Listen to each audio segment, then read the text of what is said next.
À Bouaké, la nuit du destin a été l'occasion pour les imams d'exhorter les fidèles musulmans à plus d'amour et de tolérance. Ils ont également dit des prières en faveur de la réconciliation, en faveur du retour de la stabilité en Côte d'Ivoire.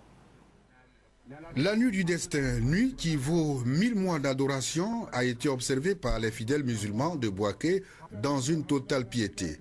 De la mosquée du quartier Aouniassou à la mosquée de Kennedy en passant par la mosquée de France 2, le contenu des messages a été pareil en ces différents lieux. Lecture coranique, prêche et petits repas ont été concoctés pour maintenir en éveil les fidèles musulmans.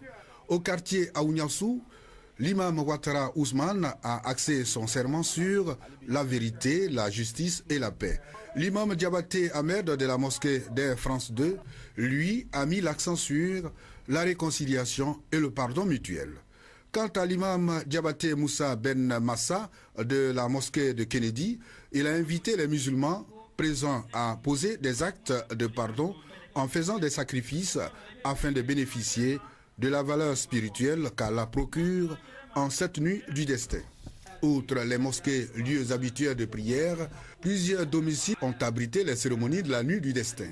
En témoigne la résidence du conseiller technique du président de l'Assemblée nationale de Côte d'Ivoire, Koné Moussa Fayama, qui dit avoir sollicité les dignitaires religieux en vue de prier pour la paix en Côte d'Ivoire et pour les autorités du pays, notamment le président de la République et le président de l'Assemblée nationale. Il faut savoir que dans l'ensemble, toutes les prières à travers ces différents lieux de prêche ont été dites pour le retour de la stabilité en Côte d'Ivoire, gage d'une réconciliation durable entre les Ivoiriens.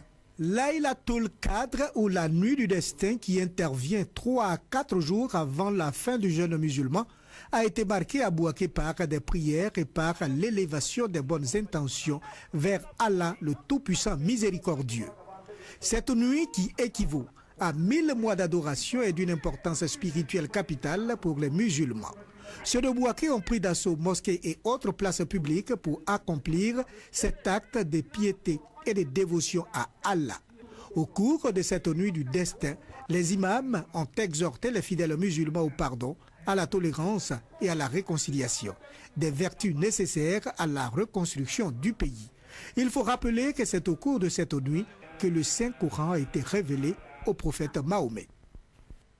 Prochaine étape pour la communauté musulmane, c'est la fin du carême par la découverte du croissant lunaire en fin de semaine.